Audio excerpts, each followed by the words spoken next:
Look, he's got more!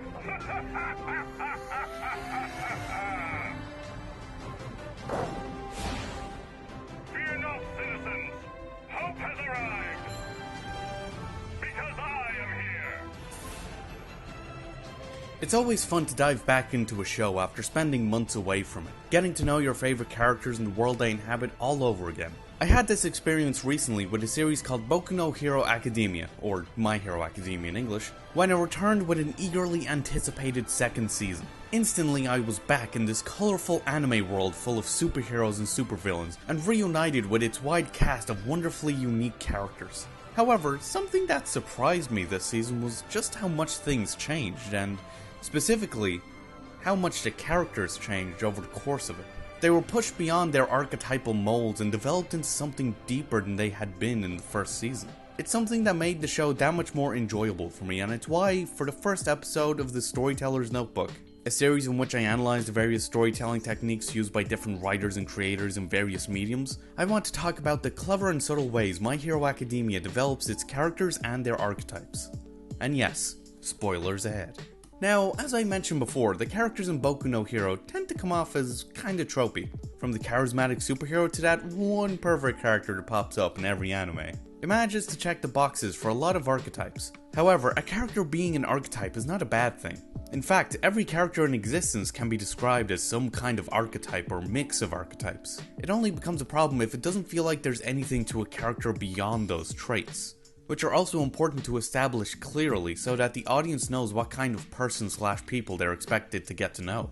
Boku no Hero is pretty damn good at this. The characters are introduced and fleshed out very quickly, and we get a strong sense of who they are in just a few short moments. I think the best example of this comes from the very start of the series, with its introduction to the main character, Izuku Midoriya, otherwise known as Deku. In it, we see him as a young child trying to protect another kid from a group of bullies, while on the edge of tears. Not only does this tell us that this is quite an emotional character, which becomes a bit of a gag later on, but also one who is incredibly brave, having the courage to stand up to a group of bullies to protect someone. It tells us exactly what kind of character Deku is from the get-go, and sets the scene for the rest of the series. As we follow Deku in his tireless quest to become a hero, despite the fact that he has no powers, which is emphasized in later scenes when we see him constantly studying other heroes' powers and abilities, and always being mocked by his own classmates just for wanting to follow his dream. It's a strong introduction that effectively lets us know exactly who Deku is. And the same thing can be said of Deku's childhood friend, Bakugo, the spiky-haired brat leading the aforementioned group of bullies. His cocky attitude and explosive superpowers tell us that he is a confident and dangerous individual with violent tendencies, which seems to have only gone worse by the time he's a teenager. Later in the first episode, he lazily leans back in his chair and taunts everyone else in the class for wanting to be a hero, saying they'll never be as good as him. When he finds out that Deku applied to the same college course as he did, he blows up his desk and asks him if he's trying to challenge him.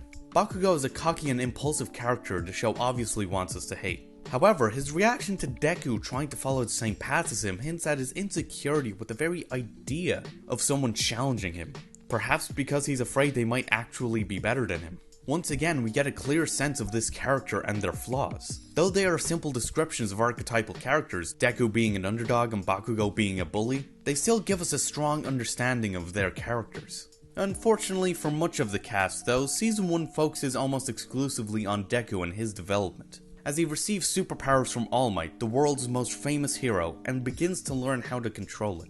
Which is to be expected of course, since the series is about Deku's journey to becoming a superhero.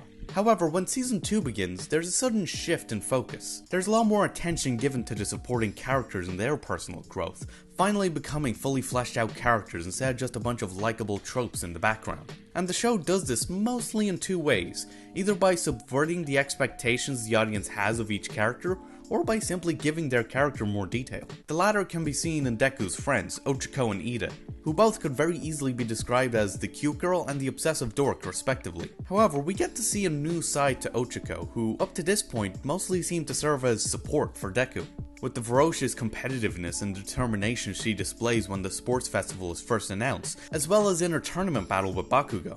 We also learn about her reasons for becoming a hero, which was to try and make some money to help her financially struggling family. And for Ida, we see a similarly competitive spirit that's strong enough to make him decide to fight against Deku in the cavalry battle rather than team up with him. So he can feel like he can stand on his own 2 feet instead of having to rely on his overpowered friend for help all the time. It gives the audience a better understanding of these characters and what drives them, and lets us feel closer to them. This is especially true for the season favourite of the show, Todoroki.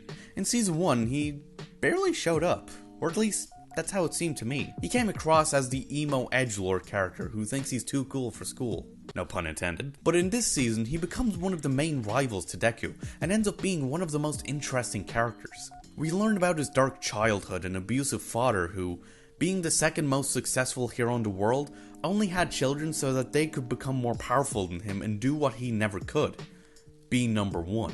It got to a stage where he would beat his wife when she tried to interfere, which drove her insane. This is why Todoroki refuses to use his fire powers, which he inherited from his father. It makes the character much more sympathetic and relatable, simply by revealing more sides to a character we didn't know were there. Boku no Hero makes its heroes more memorable, and develops them beyond their cliched molds. Of course, this isn't the only way it achieves this. As mentioned before, it also develops its characters by leaning into their cliches and subverting them. This can most obviously be seen in Bakugo, who takes a weird turn this season. Sure, he's still a prick, but he doesn't act as cocky or show-offish as he used to. He's a bit more quiet and puts a lot more thought into his actions and takes the time to analyze his opponents.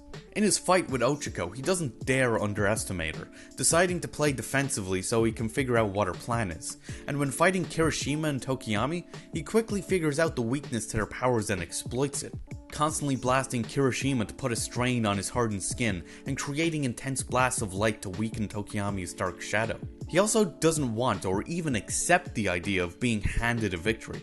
He wants to earn an indisputable first place, so he can know that he is truly number 1. This is why it drives him insane when Todoroki refuses to use his full powers against him, because to Bakugo, it feels as if Todoroki let him win. Bakugo's delinquent attitude gets turned on its head in season 2. It surprises the viewer and makes us more invested in his character, wanting to see where his journey will take him next, even if he is still a prick. And in a less obvious way, we see this kind of subversion of expectations in Deku's character as well. Season 1 portrayed Deku as the underdog character, the one nobody expected to win, but the one who we wanted to see succeed. The second season very quickly flips this by making Deku the top dog after winning the preliminary race in the sports festival. All of a sudden, his struggle stops being about fighting the odds to get to the top, and it becomes his struggle to stay there. This ends up providing an interesting inner conflict for Deku as his own desire to be the best starts to clash with his desire to help others. It reaches a head in his fight with Todoroki where, knowing about Todoroki's past, Deku tries to help his opponent instead of beating him. He pushes himself beyond what his body can handle to prove a point to Todoroki that it's almost insulting for him to be looking to win with only half his powers, as if he underestimates his competition and the effort they've all put in. And to really drive it home, he gives Todoroki a little something to think about.